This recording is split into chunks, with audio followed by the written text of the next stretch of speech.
Thank you, Mr. Chairman. Thanks to all the witnesses for your written and your verbal testimony, and appreciate this opportunity to wave on. I'm not normally on this committee, but obviously this is an important topic, so it's a good opportunity. But I'm going to narrow, you obviously talked a lot about a number of things dealing with Medicare Advantage, but I'm going to focus on one thing, and I'll get to that after I got a couple of comments here. I come from the Central Coast of California, 19th Congressional District, and obviously it being the most beautiful congressional district in the nation, if I may say so, in my humble opinion, actually biased opinion. A lot of people want to live there. A lot of people retire there. So Medicare is the #1 issue. And unfortunately, it has a lot to do with reimbursement rates, to be honest with you. That's why I've been focused on reforming payments to doctors and clinicians under Medicare Part B. However, we know that traditional Medicare is not the only place where seniors and other beneficiaries receive their care. In my district, and as of last year, 33.3% of Medicare-eligible beneficiaries were enrolled in Medicare Advantage. Statewide in California, more than half of those who live there choose Medicare Advantage, consistent with the national trends.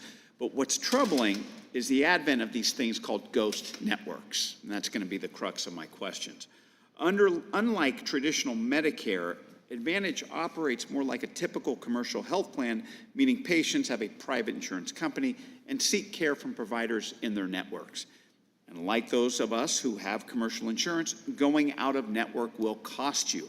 For seniors on a fixed income and the disabled, this simply isn't an option. Patients rely on provider directories from Medicare Advantage insurance plans to find in-network providers. However, many insurers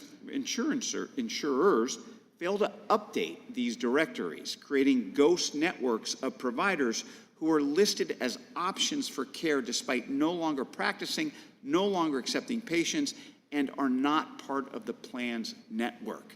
The confusion that can arise from ghost networks can result in delays in care, inappropriate treatment, and unnecessary costs for patients who unknowingly visit out-of-network providers. Dr. Miller, in your testimony, you explicitly mentioned ghost networks, and I appreciate that. You argue that directory reform would bring Medicare Advantage plans closer to the private market. Can you elaborate and expand on that, please? So I admit I'm a little biased because as a medical student, I incurred an $8,000 out-of-network medical bill because the provider directory was not up to date. So I have personal experience in that being a problem. The ACA Exchange Marketplace actually has a function where the beneficiary or the consumer can put in their doctor, hospitals, drugs, and see if the plan covers it. You can't actually do that in the Medicare Plan Finder. And if you do that, it would force the entire Medicare Advantage industry to make sure that provider directories are up to date and create a routine process which can then be used to audit the plans and implement penalties as appropriate for not having an up-to-date directory. I mean, you can't get access to care if your doctor is not in the network and you didn't know that. You end up paying for it, and when you're a Medicare beneficiary and the average income for half of them is under $50,000 a year, that's expensive. So I think that updating the Plan Finder to ensure that provider directories are up to date, and so that when a Medicare beneficiary selects Medicare Advantage, they have an unbiased source of where they can get that information is something that we have to do.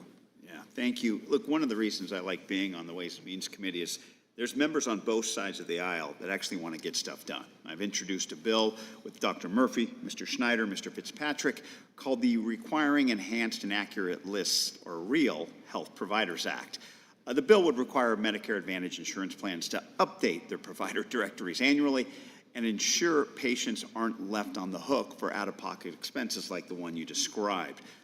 You got an opinion on how a bill like Real Health Providers that requires plans to update their directories annually, how that would impact Medicare Advantage? I mean, I haven't read the text, I'll have to look it up, but on the principle, it makes sense. I would say that it has to be integrated into the Plan Finder so that way the consumer can make sure that they see it, or the person helping the consumer pick a plan.